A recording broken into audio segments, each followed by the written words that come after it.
I would have to say so. I mean, the first round pick was very telling into what Ken Dorsey plans to do with this offense, picking up another tight end in Dalton Kincaid, a great pass catcher, big guy, 6'4", 250. You know, he can run, he can catch. Him and Dawson Knox can make a heck of a pairing in that 12 personnel. And we can't wait to see this training camp, what the Bills can put together. Yes, indeed. I agree with you. I think that was an excellent draft pick. On the offensive side of the ball, you had a lot of holes to fill.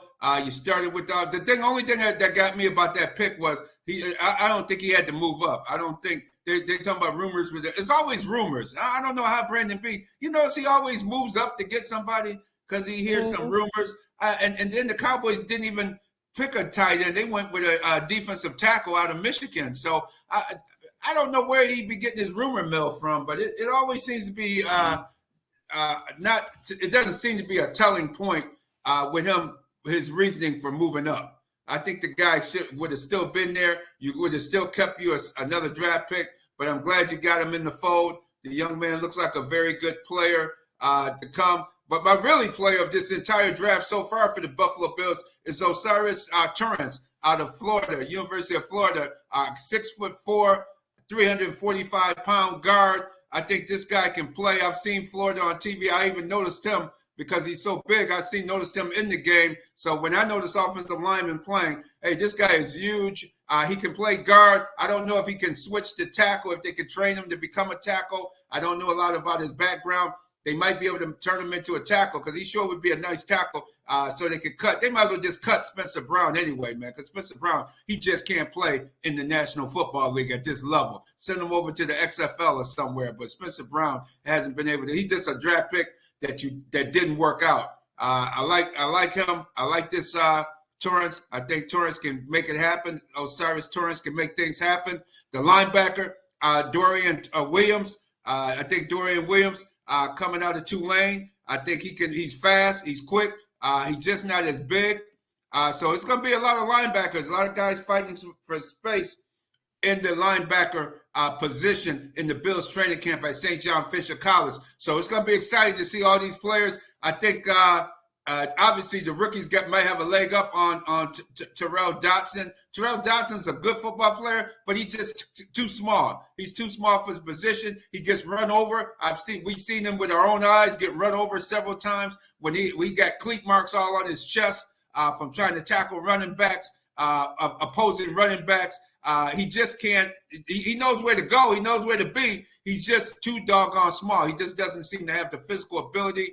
Dorian Williams, his film looks good, but he's basically the same size. And the same thing with Bernard. The guy they drafted last year, Bernard and this guy are almost identical in size and even in weight.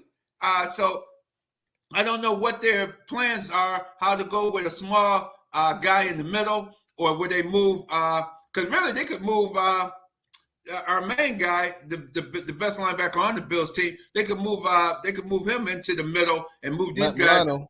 Thank you, Matt Milano. Matt Milano, he showed us last season that he could play in the middle. He came up the middle. He made some plays at the line of scrimmage. Made several plays at the line of scrimmage throughout the season. So maybe they thinking they can move Matt Milano inside and move one of these guys or both of these guys to the outside, and because both of them have side to side, sideline to sideline speed, and they can make some plays happen. So I think that might be the thinking of the Bills' brain trust at the current time. They're really working to see what they could come up with and make some plays with these guys. They still got a couple more draft picks to go. In the 5th round, they got a 5th round pick, 137th, and then they got a 6th round pick, 205th pick. So they pick 2nd in the 5th round, and they pick 28th in the 6th round. So it seems like Brandon Beane, they really seem to be really good at finding players in those late rounds. They do better than they that's the problem. He just hasn't been really good with the top guys. And I still can't understand why in the hell would you pay Dawson Knox all that kind of money when Dawson Knox is not a big-time player. He's not. You could have took Dawson Knox money and gave it to Tremaine Edmonds, a guy that's been here 5 years, called you, was your defensive signal caller right out of college. He's only 24 years old. He could be under 29 years old and play 8 years in the National Football League and be going on his 3rd contract. The guy seems to stay pretty healthy. He seems to be a smart kid. He's great at covering the linebacker because of his long arms and extension. Why would you not re-sign Tremaine Edmonds? I would have cut Dawson Knox in a heartbeat, man, and sent him packing. And I would have picked up Mike Gesicki from the Miami Dolphins, who New England picked up, and they're only paying him $3.75 million a season for a 2-year deal. So what's that, about 6, 7, almost 8 million, 6, 7 million there with the math and all of that? Why wouldn't you pick up Gesicki, who's a better receiving tight end, and Dawson Knox can't catch the ball, can't block anyway? So what's the infatuation with a mediocre tight end that you're gonna pay him all kinds of big time Travis Kelce money? J-GILLZ.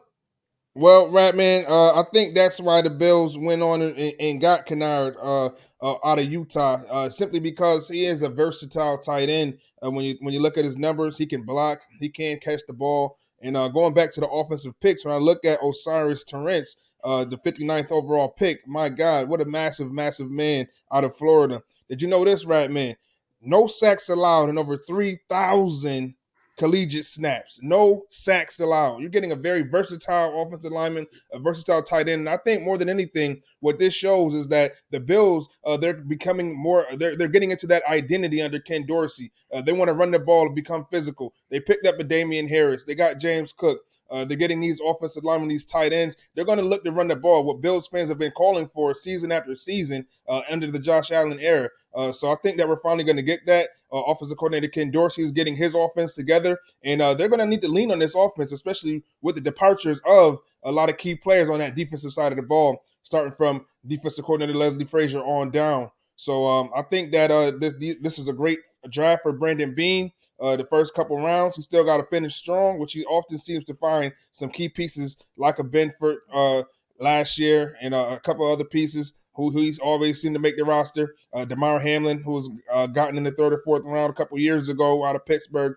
So I think that we got to give Brandon Beane credit. Like you said, Radman, we got a couple months until training camp so we can, get our eyes on these guys and really see how they're going to shape this offense that the Buffalo Bills is going to see in a tough division.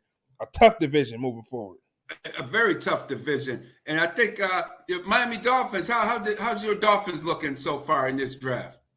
So, the Dolphins were without a first-round pick, but that was no problem for the Fins. Chris Greer, GM, Chris Greer, head coach, Mike McDaniel still got it done. We went defense in the first round, which was very surprising to a lot of Dolphins fans. But in the league, first of all, in the division with the Josh Allen, now Aaron Rodgers, Matt Jones, and Bill O'Brien, now that the New England Patriots have gotten a true offensive coordinator. We went with Cam Smith, the cornerback out of South Carolina, very physical, very aggressive player, much needed. It was surprising because the Dolphins, they have Xavier Howard. They just traded for Jalen Ramsey. So to pick him with your second pick, our first pick overall in the draft, it was surprising, but a lot of experts are saying that was a great move. The value that you got with Cam Smith, a lockdown corner, he can play man, he can play zone, and he's as versatile as they come. You can move him and on a safety.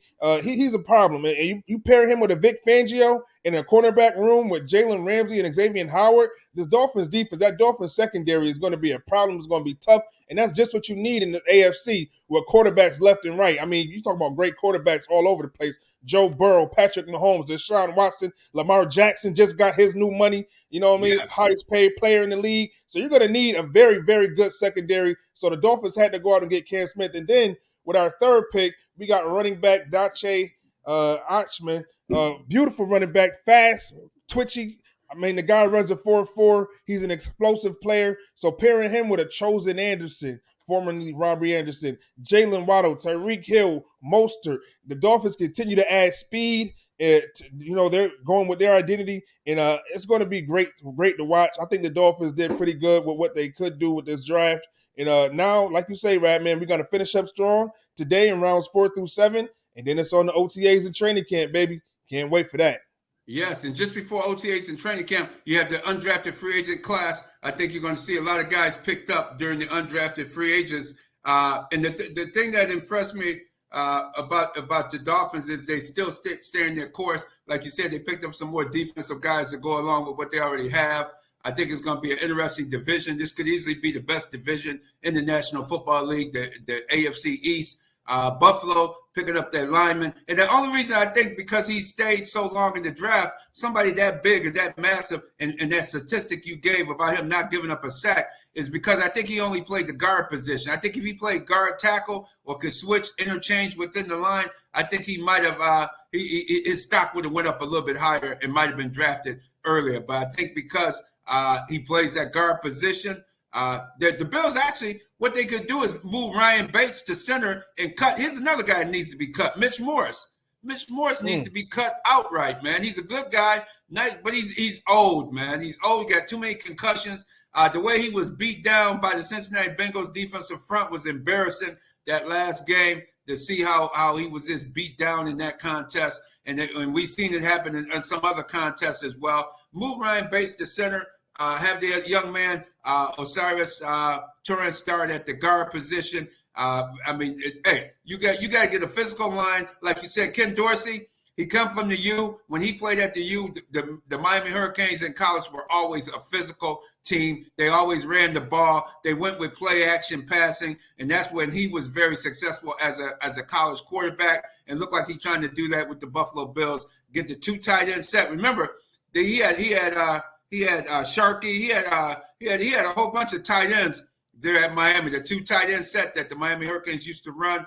Great tight ends that went on to the NFL dominance as well. So you got to realize, come in, run the football, play action pass, run some draws. Let's see some screen passes. Let's see some real football from the Buffalo Bills offense instead of this give and go 30, 60 yards down the field, trying to complete the deep ball instead of trying to get the intermediate stuff that the winning teams, the teams that do make it to the Super Bowl, tend to do, over the middle, intermediate side, and most importantly, running the football. And I like the top draft pick, Bryce Young. 3 of the 4 first draft picks were black quarterbacks. Shows you a sign of the times. I could only help but think of Randall Cunningham, Marlon Briscoe, the guys that set the way for these young brothers to get the opportunity to even be drafted, because these guys were not drafted back in the day. Marlon Briscoe, Denver Bronco quarterback. They cut him after they traded him to Buffalo after he started the quarterback position, have won 5 straight games for Denver. And then Denver said, oh, no, we can't have a black quarterback. Trading to Buffalo. Oh, no, we can't have a black quarterback. He ended up going to wide receiver. And James Harris, who was in Buffalo, was one of the first black quarterbacks in the modern era. James Harris was his quarterback. I could only think of Marlon Briscoe, Randall Cunningham, and all the several other brothers that didn't get a chance to play quarterback in the National Football League. And now it looked like you have a changing of the guard where the white quarterback had to wait to the second round to get drafted. The big, tall, average, mediocre quarterback had to wait to the second round to get drafted instead of getting drafted right away, like it's been for the beginning of time, as it seems with the National Football League. So good move. I thought Tennessee, I can't believe Tennessee Titans didn't take Hendon Hooker, because I think Hooker, once he comes off that torn ACL, I think he's better. I like Hooker better than Bryce Young, to tell you the truth. I think Hooker has he's a little bit bigger. He has just as strong as arm as Bryce Young and C.J. Stroud. I really like Hooker, and I think whoever picks him up, they got them a steal in the draft. The only problem is you got to wait for his torn ACL to heal.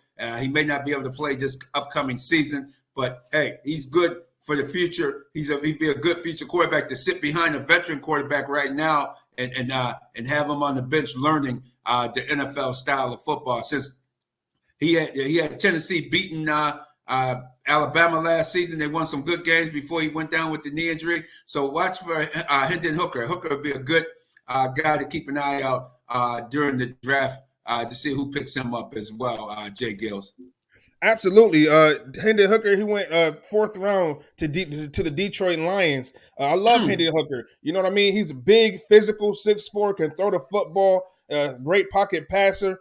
His dad was a quarterback. You might know this, Radman, Allen Hooker, quarterback for North Carolina, A&T, Hall of Fame quarterback. So, that's his father. So he knows the quarterback position. I think what really derailed him was the fact that he is an older quarterback. He's 25 years old, just entering into the National Football League with an ACL injury. So I think, draft executives, they understood that, and they knew that the value on him couldn't really be that present with the ACL injury. Like you said, who knows if he's going to play this season? So his rookie season would really be he's going to be 26 years old, which is that's kind of that's a hit. Yeah. But being in Detroit, I think that that'll be good for him. I think he'll still have a great career, especially this style of play. He's big, he's physical, like I said. Some of my key winners, George. How about this? How about the Houston Texans? Second and third overall picks. C.J. Stroud, as you alluded, another black quarterback taken, and then to go and get Will Anderson. We're talking about pillars on the offensive and defensive sides of the ball. D'Amico Ryans, Nick Caserio, big moves for them. I thought that they were huge winners, and of course those Philadelphia Eagles. My God, making moves left and right. I mean, come on, you get Jalen Carter, the best player in this draft, paired up with Nakobe Dean, paired up with Jordan, what dude from last year, big nose tackle from last. I mean, they got the whole Georgia defense over there. They do. It's going to be a problem in Philly for sure. Oh, it's going to be, yeah. I'm glad you brought that up. I thought that was a great move, one of the best moves of the first rounds of the draft, to move up, to make a move to get to number 9 and pick Jalen Carter, because Jalen Carter, he's an excellent football player. We know he had a minor off the field situation, but I'm surprised some of those other teams did not pick him, or somebody else, a team in need to move up and pick someone like a Jalen Carter. But yeah, hats off to Philadelphia. Howie Roseman just continues to show why he is the true MVP, general manager of the year for sure. He keeps on bringing that quality talent in.